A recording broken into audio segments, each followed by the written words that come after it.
When's the last time you watched the end credits of a TV show or a movie? Maybe you just think, but Lauren, why would I watch those endless names? Well, let me tell you something. Those names are people. And Hollywood and all the movie and TV industry relies on them. Hi, and welcome back to my channel. My name's Lauren, the film student extraordinaire. And today I'm going to be talking about IATSE and the potentially upcoming strike, because it impacts a lot more than just those of us in the film industry. It impacts honestly everybody.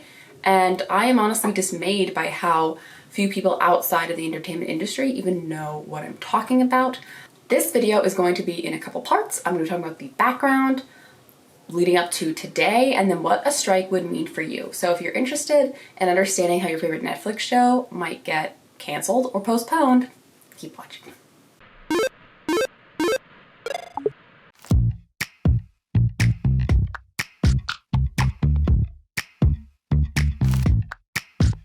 I was kissing you with my eyes open, but you said keep them closed and be in the moment.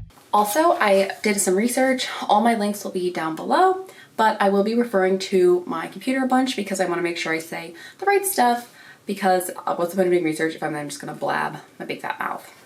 And most of the stuff in this video is not really my opinion because it's coming from these facts, and anytime I say something that is my opinion, I will make it very clear that this is part of my opinion and not from one of the articles that I am referencing.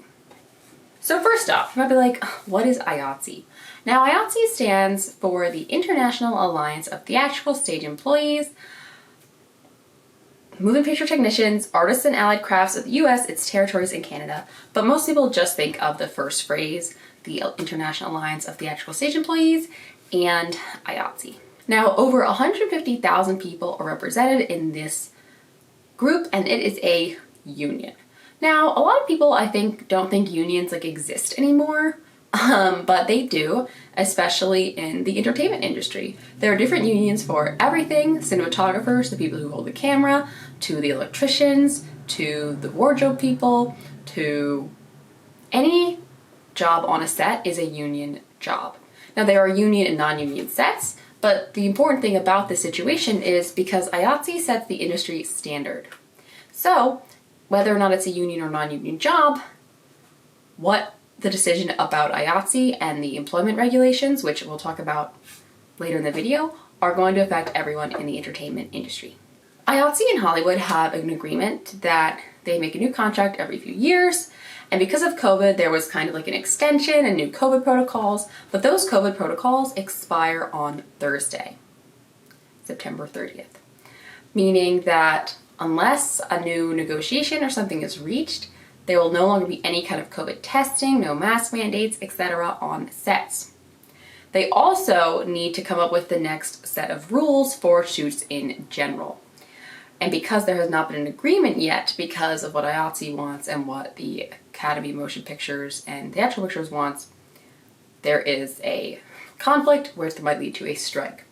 Voting to authorize a strike will begin on the 1st and go through the 3rd. So as you can see, this is really happening right now. Because of the COVID protocols, sets have been able to resume for film with a lot of safety precautions. Now, it's understandable from a financial perspective why producers want the COVID protocols to lapse, because it'll cost them a lot less money.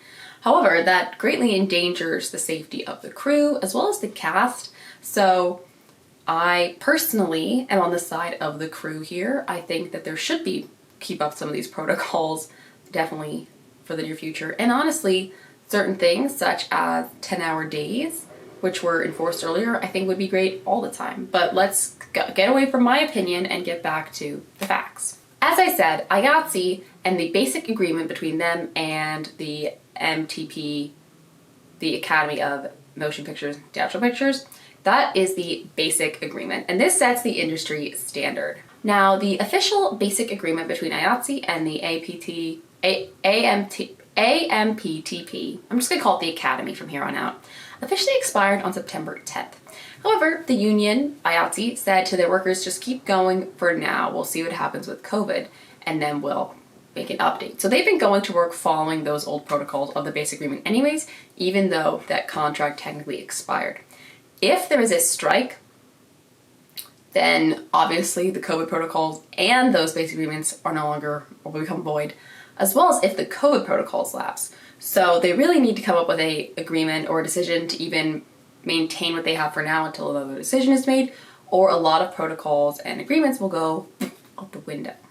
Something that might be confusing to you is you may have been hearing that, oh, well, some shows are going on strike, some platforms aren't, if there is a strike. However, that is because not every contract is expiring this year. For instance, the low budget theatrical, like indie film budget contract doesn't expire until next year, along with HBO, Stars, Cinemax, Bet, and Showtime. Their contracts also don't expire until next year. So a show for Stars wouldn't technically, those workers could still be able to work.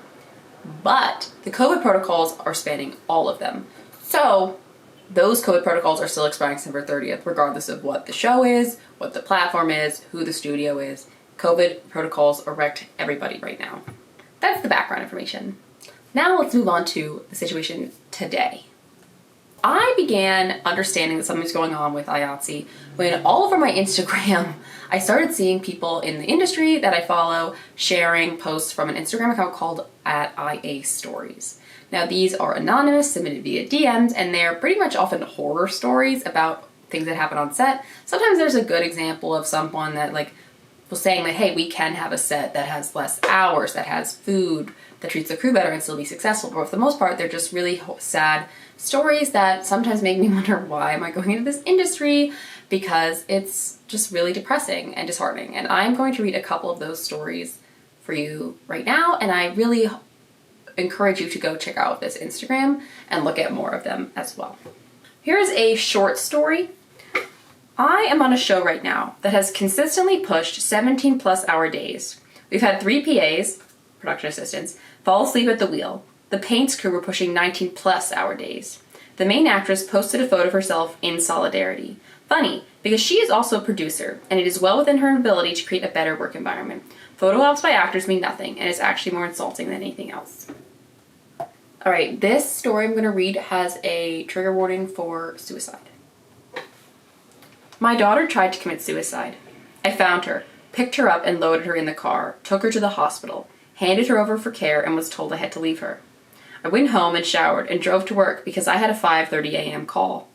I didn't tell a soul. I didn't tell my department head for fear of being fired. She would have fired me because it might have interfered with my work. I didn't tell HR because it would have caused trouble for my department head, and we were told not to do that. So I kept it to myself. I took bathroom breaks to call the hospital to check in, and then made arrangements for her inpatient care for her. All from my phone, while texting on set, because I feared losing my job as a single mom on a show that did not allow for us to have personal lives that might affect our bosses or the show. Travel coordinator here. There was a week I was working almost 24 hours a day for a week of overnight filming. Spending the mornings, afternoons booking incoming cast or flying people out, and then spending the night being available to book safety hotels for those that decided last minute that they wanted one. When I turned in my time card, they refused it, saying that I wasn't allowed to put a forced call, even though I was ending every day about 6 a.m. and beginning it at 9 a.m. I changed it because I didn't want to rock the boat, but I should have fought it. They think that just because we're not on set, it makes it fine to expect 24 hours from us, but don't want to pay us for it. This is a story written from the perspective of a family member. I am the wife of a grip on commercials. My husband is a good, hardworking man who will be the first to help you if you fall. Will help you move to a new home. He's always aware of what's happening on set. Always on time. You know those grips. They're the MacGyvers behind the scenes. The problem solvers. The gentlemen who always lend a hand, on set or off. He's a loyal, reliable, and has made producers and above-the-line crew very wealthy men and women for a very long time, while experiencing longer and harder working hours with no pay increase for decades. He's barely home. I miss my husband. I miss our family. Here's another wife of a grip here. The turning moment for him was a couple years before he actually left the industry. He worked a Friday. So a Friday is when you start working at Friday, but the 12 hours of the day or whatever the day don't end until Saturday, the next day. Woke up Saturday afternoon with a fever and was clearly ill. On Sunday evening, when I floated him, calling in sick, he broke out in a nervous sweat at the prospect of calling his best boy. Long story short, he ended up going in that week and the following and had walking pneumonia for the better part of a month. This is all pre-COVID, of course, so coughing through your workdays may not be tolerated now, but sick leave is a basic labor benefit that all should have.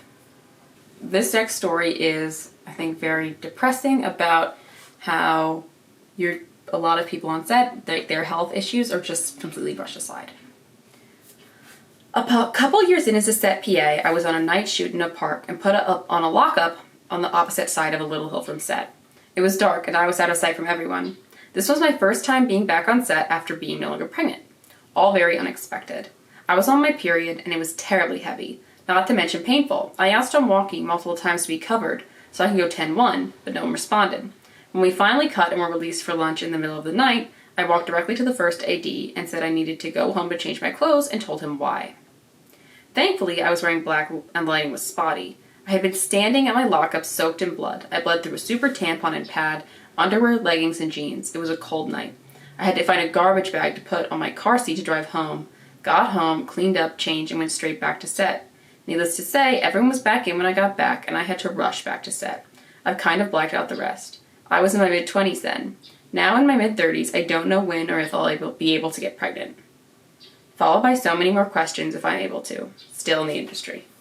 The last story I'll read today, and there are so many more that you can read, is about just the ridiculous expectations between the people who are off the set and the people who are actually on set experiencing what's going on. I kid you not. We were in Martini when one of the clients called the director and told them they wanted to get shots of one of our actors without his face paint. The problem is that we've had him in almost every scene we've shot today. After 10 minutes of back and forth, the director comes to us and says we have to shoot it all over again. It's 98 degrees and we've been shooting exteriors all day. We're all exhausted. This is the very reason why a strike is imminent. Clients are sitting in the comfort of their homes making mistakes, and they think money is the only thing it will cost to fix them. Money is not the only thing it will cost to fix them. It's people's health. It's the people that you rely on to make your movies, to make your commercials, to make your shows. It's their health, their lives that you're putting at risk and ruining. Along with the IA stories taking over the internet, the hashtag IA living wage has also kind of swept around and gained some traction, calling for a 25 per hour minimum wage, which is obviously much higher than the minimum wage in the country. We still haven't even hit $15 minimum wage, but that is what they're pushing for. On September 21st, IATSE announced a nationwide strike authorization vote. This means that every local chapter of their union needs to hit a threshold of at least 75% yes to go on a strike. Some of the unions have already said they're unanimously yes, but not every section has yet. The votes will be held between October 1st and the 3rd. Other than the wage, IATSE is demanding a minimum time period between the end of one day and the start of another. This is called turnaround time, and they're putting this under reasonable rest. Ideally, you have a 12-hour day, and then you have a 12-hour turnaround time, which is still a long day. And studios may get penalized for going beyond that, but if they have a lot of money that they don't want to put on the crew, but they can put for other things, they'll push the fines and work longer days. Hence that story we looked at between the person who was working from 6 a.m., they had 3-hour break. That is not a real turnaround time. They are also pushing for an end to the classification of streaming as new media. Now, in 2009, they decided that, working with Hollywood, IATSE talked about it and said, we'll decide at a future date if new media becomes economically viable. Considering that new media or streaming services, think about Netflix, Amazon Prime, now we have Apple TV, there's a HBO. These are economically viable shows. Look at the Emmys. Streaming services won all this stuff. They're obviously successful. That's no longer new media. It's just TV shows. We don't think of The Crown as a new media show. It's just a TV show that happens to watch on Netflix. Also, it worked to enforce the lunch breaks. Currently, there are penalties if the studio doesn't have a lunch break or makes it certain too short of a time, but they can still technically just not have it. So they want to have stronger penalties. Other unions like the WGA, the Writers Guild of America, are standing with IATSE, and many well-known media stars like Mandy Moore, Jane Fonda, Anthony Rapp, Ryan Reynolds, and a bunch of others are also saying that they stand with IATSE. And I appreciate that about the actors, but opinions coming up here. The actors are sometimes part of the problem, because if you're saying that, I stand with the crew, but you're in the cast who doesn't have to arrive super early to set up, then you could be saying, hey, I think everyone should have the same hours here. And if the crew's call time is 6, then if my call time's 10 and I'm working an 8-hour day, they should be working an 8-hour day as well. And that's not necessarily feasible, obviously, because if you set up, someone has to take it down.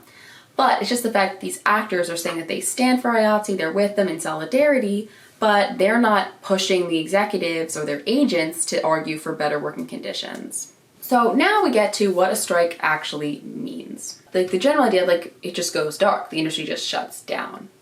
As I said, there were a couple of circumstances where shows and small films wouldn't shut down, but overall, they would, because if the union goes on strike, anyone in the union, no one's working.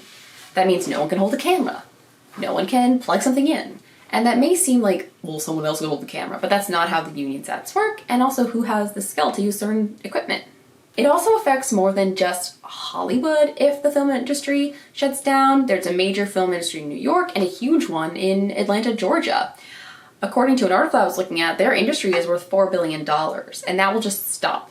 It will just stop. Over 130 productions will just stop if there is a strike. That's a lot of people then out of work, and that's why a lot of some of the studio execs are saying that they're not actually going to strike because they can't afford to take the time off. They can't afford to not have their income. But as some of these horror stories hopefully showed you, can people afford not to strike? IATSE tweeted out, "We are fighting to ensure that the most powerful media corporations on the planet treat the film and TV workers who produce their content with basic human dignity." There's some really depressing pictures of crew members sleeping on floors, sleeping wherever they can because they're exhausted from their long days. They deserve to be able to go to a bed to sleep. They deserve a real lunch break. We deserve that. Every human deserves that. And the fact these giant companies are raking in millions of dollars. And I'm really excited for Amazon Prime and the Wheel of Time show and the Lord of the Rings show, although I'm also a little apprehensive. They're putting in millions and millions of dollars there. Are they putting any of that money towards the well-being of their crew?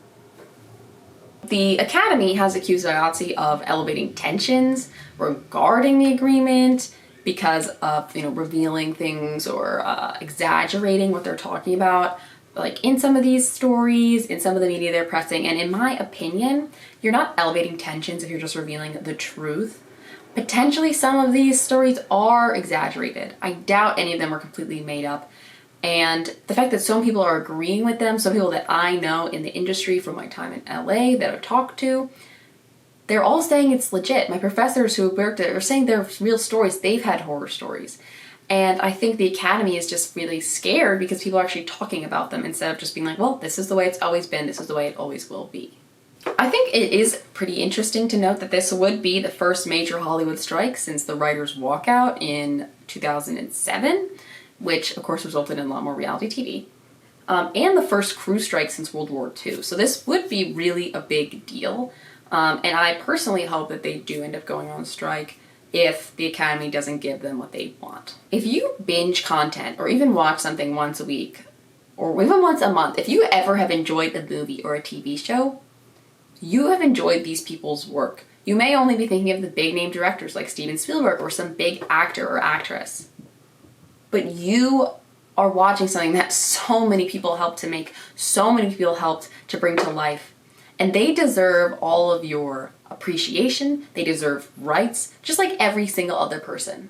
If you want to support them and fight for a better future with them, feel free to sign the petition for just encouraging more people to vote yes on the authorization strike. You can sign it whether or not you're an IATSE or not. I will leave the link down below in the description and I will try to put it in the pinned comment. I have signed, no pressure to sign, but if you want to show your support, you just have to put your name and your email. That's literally it. That wraps up this video. I know it was a pretty serious video and more of me just explaining stuff than giving commentary, but this is a serious issue for me as someone who is a senior and will be going into the film industry. Hopefully when I graduate in the entertainment industry, this is my life that I could be facing. I could be facing 16-hour days, never seeing friends or family, being so tired that I crash into trees when I'm driving home. I mean, there are some horror stories that I didn't want to read because they're too graphic. But more paraphrasing, I think it's still painful but not as sad. There are people who die. Like sometimes someone on the crew would die because of an illness or an accident and the crew was given no time to grieve. Maybe 2 minutes, 1 minute, moment of silence, and then all right, back to set, go, let's go. What about, how is that humane? Where's the humanity? What we love about movies and TV shows is it gives us a way to see other people, see other lives, and we connect to the raw human emotion in them. And yet, on sets, the people making those moments don't get that same respect. And that, to me, is very problematic. I will try to give some more updates as they come along, so feel free to stay tuned to my channel if you want that, to see what's going on. And yeah, I feel a little weird self-plugging myself after a video like this, but if you want to, you can support me in all the YouTube ways.